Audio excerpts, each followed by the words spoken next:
say goodbye. 10th hole, first hole for some people. Long par 5, but not the hardest par 5 in the world. Pretty generous fairway. But a lot of people may not know that the best aiming point is straight at those right-hand bunkers on the second hole. Brett, how do you go about this? Yeah, coming off the 9th with a refreshment and a bit of food in the belly, hopefully coming off a good score on the front 9. This is one tee shot where you can blast away. Very wide, generous fairway, and especially in the drier months, you're looking to, the longer hitters are looking to get down the bottom of the hill. You might get an extra 60 to 100 metres of distance if you can get it down the hill. Instead of hitting 3-wood where you can't make the green from the top of the hill, you can, some guys can probably hit 4 or 5 iron from the bottom of the hill. So yeah, this is one tee shot where I guess you can open your shoulders and have a bit of a crack. Well, I'm happy with that. I've smashed that drive. It's gone at least 220, which is a long way for a little bloke like me. And now I'm left for the next decision is what am I going to do now? That right-hand bunker is in play, so I want to be absolutely nowhere near that. So I'm going to try and lay up short of that bunker on the left, which will give me 100 metres in. 100 metres is a shot I can hit my pitching wedge on most days around about that distance. And it should get me home for 3. Any of the hitters, any of the shorter hitters that can't get down that bottom of that hill want to be hitting towards that left-hand bunker. Give them an opportunity to get on the green for 3. Or if you're really short and you've got a couple of shots up your sleeve, you can zigzag your way between them and give yourself a straight shot up into the green to avoid the greenside bunkers. Okay, well I thought I'd hit a good tee shot, Brett. Here we are down the bottom of the hill, probably 100 metres ahead of where mine stopped. Obviously a different game plan for you.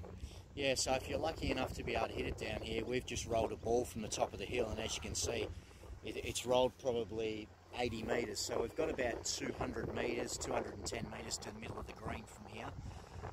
So it's a tack zone here. Depending on where the pin is, if the pin's back right, you're probably just aiming to the middle of the green 2-putt for birdie. Bit of trouble on the left now with that bracken. It all depends where the pin is here, but yeah, if you can lucky enough to get the ball down here, you're really looking at making birdie. So I'm lucky enough to be hit a good second shot here as well, and I'm left with around about 100 metres in. I'm on the left-hand side of the 10th fairway, which is a huge advantage to being on the right-hand side. No bunkers that I have to carry, hitting into the upslope of the green. If I can manage to hit a good shot here, with a shot on my handicap, this is a really great chance to pick up a plus or a 3-pointer. Even the shorter hitters, if they ended up further out to the right, instead of trying to carry the bunkers and knocking in there and having all sorts of trouble getting out, just lay it, knock it up to the front of the green. Sometimes being a little bit more conservative might just help that score along.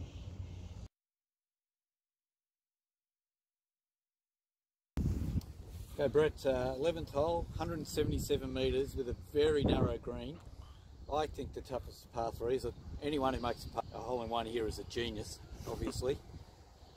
Yeah, no, you're right, Kev. Another tough par 3. From back here, really depends on where the pin is. If the pin's in the left side of the green, it's not too hard. You've got no bunkers in play, and you've got the opportunity of running it, landing it short and running it up. But most medal days and club championships events, that pin will tend to be tucked in behind that right bunker, which is a very, very tough shot. Probably the smart play is to hit it to the left-hand side, middle of the green 2-putt and get out of here. But if you do want to go at that flag, very cautious shot, missing it in that deep right-hand side bunker is a tough up and down, and even if you miss it right of that bunker, you're probably not making 3. It does really help on this hole if you can shape the ball from left to right, or the green funnels from the other way. So yeah, pin placement really makes this hole either easy or hard. Okay, so 11th tee for the ladies, same dilemma, 125 metres again, the same as the 9th. And actually, you may not realise this, but we've just come off a run from the 7th hole where we've gone 3, 5, 3, 5, 3. It's a bit unusual course configuration, but a great little hole for the ladies here again.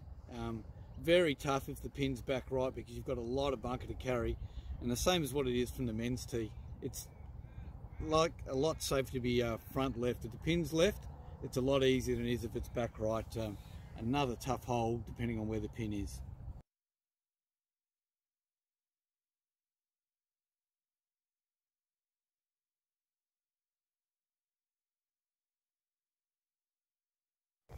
12th hole here, Brett. Plenty of fairway out to the right and one bunker to deal with on the left. When we built this course, it was a good drive to get it over that bunker, but I don't think it'll bother the low markers too much these days. Yeah, depending on the wind. If it's a still day, yeah, you pretty much can carry that bunker. And with the shape of the green, I think the best way to play this hole is left. It's from the tee, from a visual perspective, when you get up there is a lot of room to the left of that bunker. Sometimes you'll hook it off this tee and you'll think that it's in the rough, but it's actually on the fairway. So it does open up there. So best spot to hit this tee shot is over that left trap. And then you've probably got anywhere from 70 to 100 metres in with a short iron, hitting back up straight up to the green. There is, as Kev said, there is plenty of room out to the right here, but once again, like the 4th hole, if the pin's cut on the right, the green's funneling from right to left, so if you do miss on the right side, it is a tough second shot. So clearly the best way to play it is left and avoiding that fairway bunker, because even though that fairway bunker is only about 120, 130 from the green, it is quite small and does have a very deep lip, so you will find it hard to get home from that bunker to the green. So yeah, avoid that bunker and not a too hard a hole. All right, we're about 120 metres out from the green. As I said on the tee, if you come down the left, there's a lot of room up here. Like we're not on the fairway here, but we're only in the first cut, so it's clearly the best option to hit it up the left. As you can see, there's no bunkers in front of the green.